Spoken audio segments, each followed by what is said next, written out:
Tutankhamun is one of the most famous pharaohs in history, yet during his lifetime he was almost insignificant.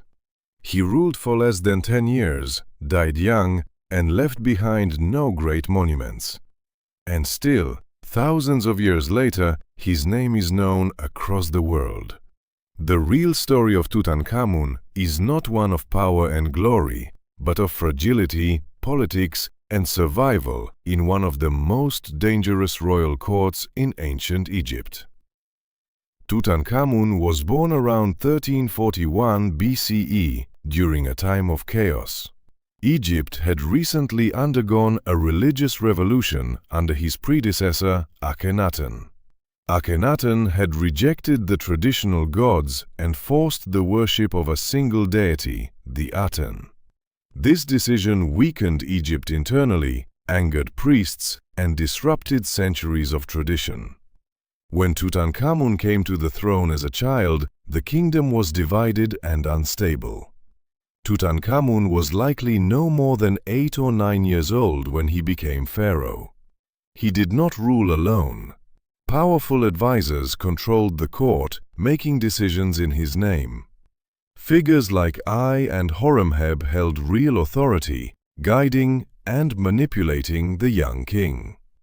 Tutankhamun was a symbol of continuity, not a source of power.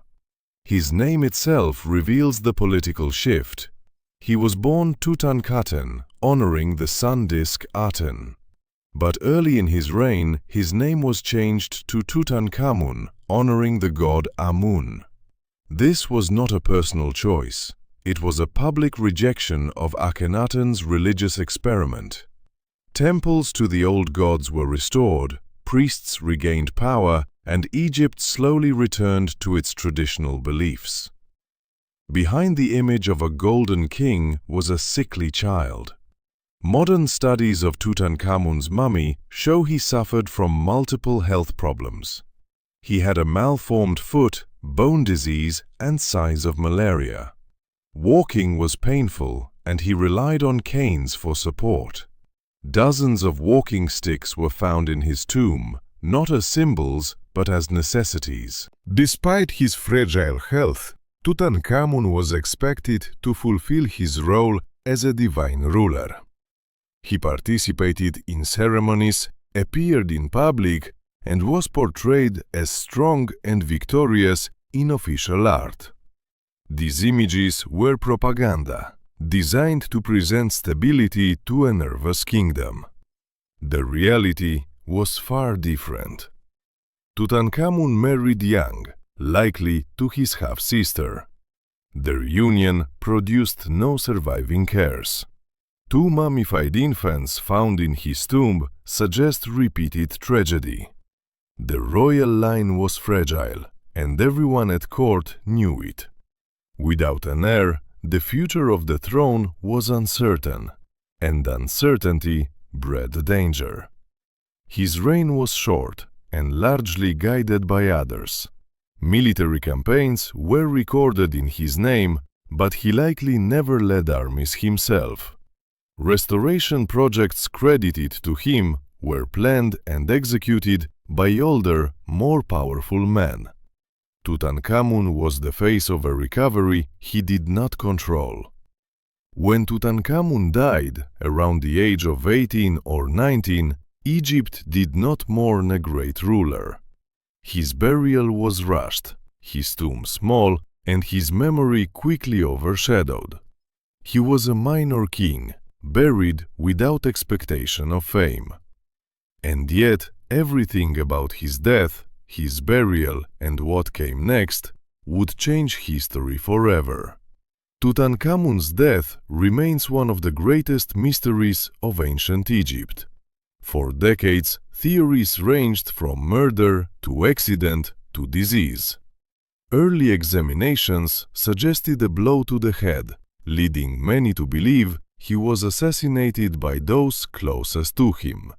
Powerful figures like Ai and Horemheb both stood to gain from his death, and shortly after Tutankhamun died, Ai took the throne. Suspicion seemed inevitable. Modern research, however, paints a more complex picture. Advanced scans of Tutankhamun's mummy revealed no clear evidence of murder. Instead, they showed a young man whose body was already failing. A broken leg, possibly from a fall or accident, became infected. Combined with malaria and weakened immunity, this injury may have been fatal. In a world without antibiotics, even minor wounds could kill a king. His death triggered chaos at court. With no heir and no strong ruler, Egypt faced uncertainty once again. Tutankhamun's widow may have even written to a foreign king, begging for a husband because she had no one else to turn to. This desperate act reveals how dangerous the situation had become. The royal line was collapsing from within. Tutankhamun's burial was rushed. His tomb was small, likely not intended for a pharaoh at all. Objects inside suggest haste. Mismatched items, reused coffins, and hurried inscriptions. The golden mask, now world-famous, may have been altered to fit him. There was no time for perfection. Death had come too soon. And yet, what the tomb lacked in size, it made up for in preservation. Hidden in the Valley of the Kings, it escaped the looters who stripped other royal tombs bare. Over time, debris buried the entrance, sealing Tutankhamun away from history. While greater kings were forgotten and robbed, this insignificant boy king slept undisturbed for over 3,000 years. When the tomb was discovered in 1922, the world was stunned. Gold, jewels, chariots, weapons, and everyday objects lay exactly where they had been placed in antiquity. For the first time, modern humanity saw ancient Egypt not as ruins, but as a living world frozen in time. Tutankhamun became famous not because of what he did, but because of what survived.